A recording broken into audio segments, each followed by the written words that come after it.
तो दोस्तों कैसे हो। आज हम स्टार्ट करेंगे प्रेजेंट परफेक्ट कंटिन्यूअस टेंस। तो क्या होता है प्रेजेंट परफेक्ट कंटिन्यूअस टेंस? ऐसा टेंस जो कि पास्ट में स्टार्ट होता है। पास्ट में क्या होता है? स्टार्ट होता है और प्रेजेंट में जाके कंप्लीट होता है। प्रेजेंट में कंप्लीट होता है, उसे बोलते हैं हम प्रेजेंट परफेक्ट कंटिन्यूअस टेंस। जैसे मैं सुबह से पढ़ रहा हूँ। तो इसमें क्या हुआ? सुबह से वो क्या कर रहा है? पढ़ाई कर रहा है। तो इसलिए हम इसे बोलते हैं प्रेजेंट परफेक्ट कंटिन्यूअस टेंस। इसमें हेल्पिंग वर्ब वो हैज़ और हैव बीन का यूज करते हैं। हैज़ है वो सिंगुलर सब्जेक्ट के साथ यूज करते हैं और जो हैव वो प्लूरल सब्जेक्ट के साथ यूज करते हैं। ठीक है।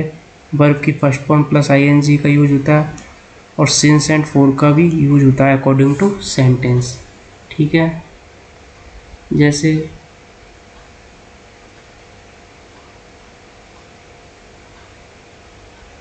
First of all positive sentence, जिसे हम सकारात्मक वाक्य भी बोलते हैं। सकारात्मक वाक्य।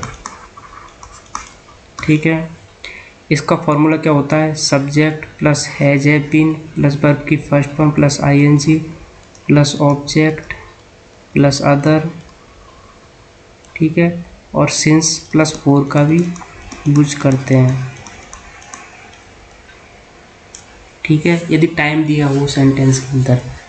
ठीक है। जैसे I have been reading a book, मैं एक किताब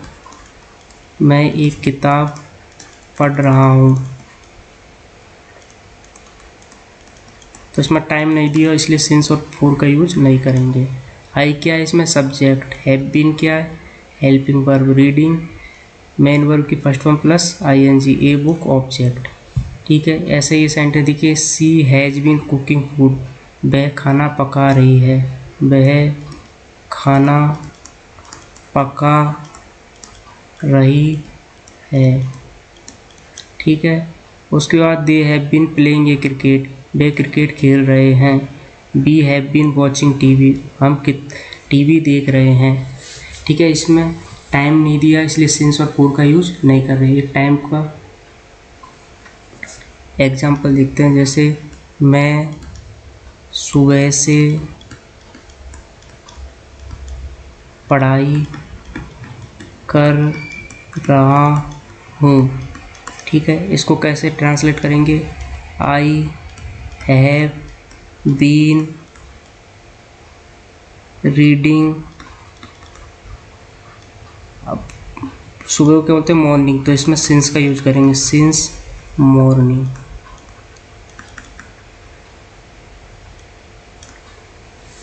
ठीक है। यहाँ तक क्लियर? अब मैं आगे बताऊंगा आपको सिंस का भी यूज करना है और फॉर का भी यूज करना है। ठीक है। उसके बाद नेगेटिव सेंटेंस, जिसे हम बोलते हैं नकारात्मक वाक्य। ठीक है। इसका फॉर्मूला क्या होता है? सेम फॉर्मूला होता है बट इसमें हेल्पिंग वर्ब के बाद नोट ऐड कर देते हैं। ठीक है। Subject plus has have plus not been, ये बीन के बाद भी कर सकते हैं, कोई दिक्कत नहीं है। Plus object plus other plus since and for यदि टाइम दिया हुआ हो तो। ठीक है। जैसे I have not been reading a book, मैं एक किताब नहीं पढ़ रहा हूँ। मैं एक किताब नहीं पढ़ रहा हूँ। ठीक इसी प्रकार देखिए, she has not been cooking food, वह खाना नहीं पका रही है। They have not been playing a cricket, वे क्रिकेट नहीं खेल रहे हैं। We have not been watching TV, हम टीवी नहीं देख रहे हैं। हम टीवी नहीं देख रहे हैं। ठीक है। क्लियर यहाँ तक?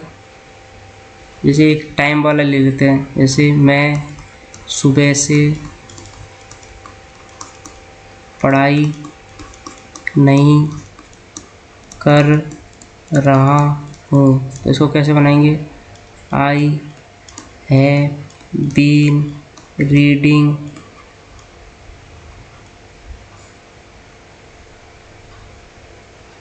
नोट आएगा, I have not been reading since morning. ठीक है, यदि एक और ले लेते हैं, वह सुबह से खाना पका रही है। इसका आएगा ही has not been cooking since morning. ठीक है, क्लियर यहाँ तक? अभी तक हमने दो सेंटेंस देखे, positive sentence and negative sentence. ठीक है, उसके बाद इंट्रोगेटिव सेंटेंस, जिसे हम प्रश्नात्मक वाक्य भी बोलते हैं। प्रश्नात्मक वाक्य, ठीक है, इसकी स्ट्रक्चर क्या होती है? इसमें सब्जेक्ट के आगे क्या लगाते हैं? Helping verb, has have plus subject plus been plus verb की first form plus ING plus object plus other plus since and for, यदि टाइम दिया हुआ हो तो। इसमें क्या करते हैं? बीन को बाद में लगाते हैं, सबसे पहले हैज हैव लगाते हैं। ठीक है, जैसे have you been reading a book, क्या आप किताब पढ़ रहे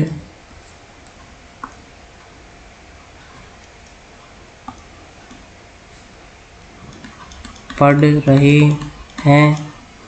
इसमें भी has she been cooking food, क्या वह खाना पका रही है। Have they have been play, क्या वे क्रिकेट खेल रहे हैं। हैव बीन वॉचिंग टीवी, क्या हम टीवी देख रहे हैं।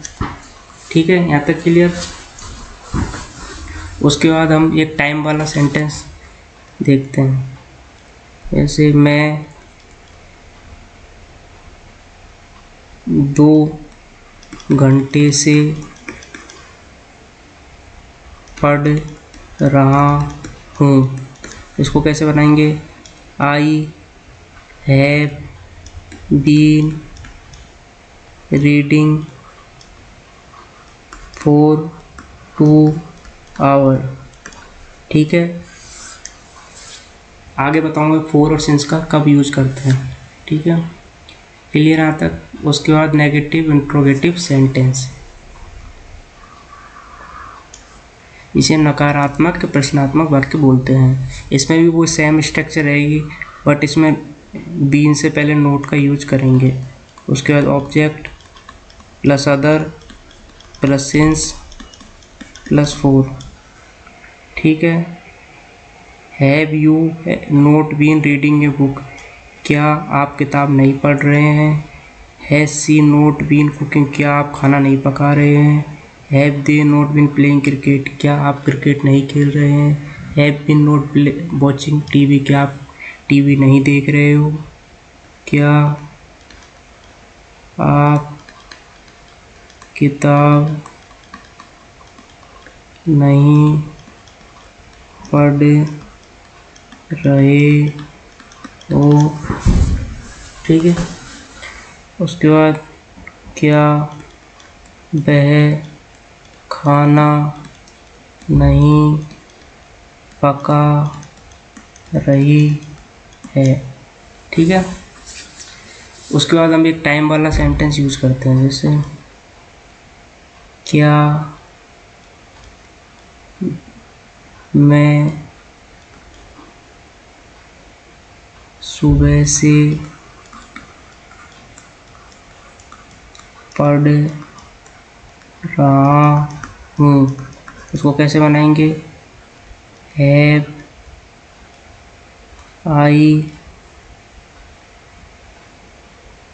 बीन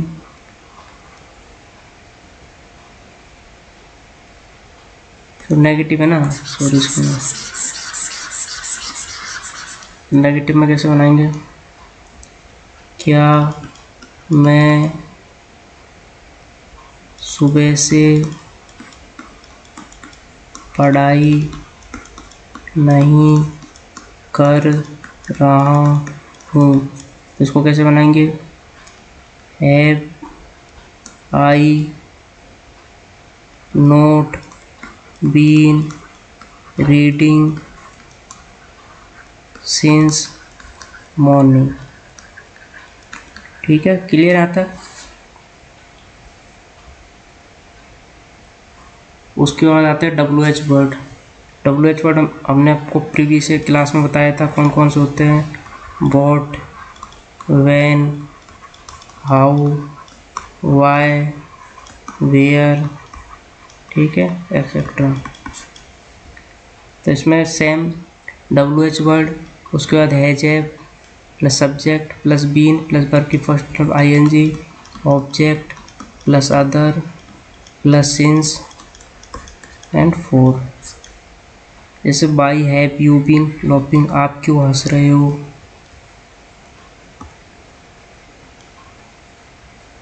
आप क्यों हंस रहे हो। ठीक है, ऐसे बेयर है, सी है बिन वह कहाँ काम कर रही है। When they have they been playing, वे कब खेल रहे हैं। How have you been feeling, वो कैसा महसूस कर रहे हैं। ठीक है, अब हम इस टाइम वाला देखते हैं।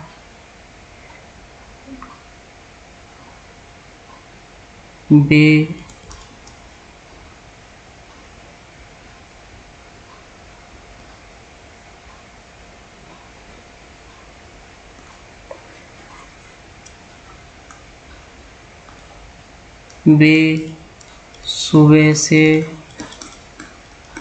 क्यों खेल रहे हैं। तो इसको कैसे बनाएंगे? Why have they been playing since morning. ठीक है, क्लियर है तक।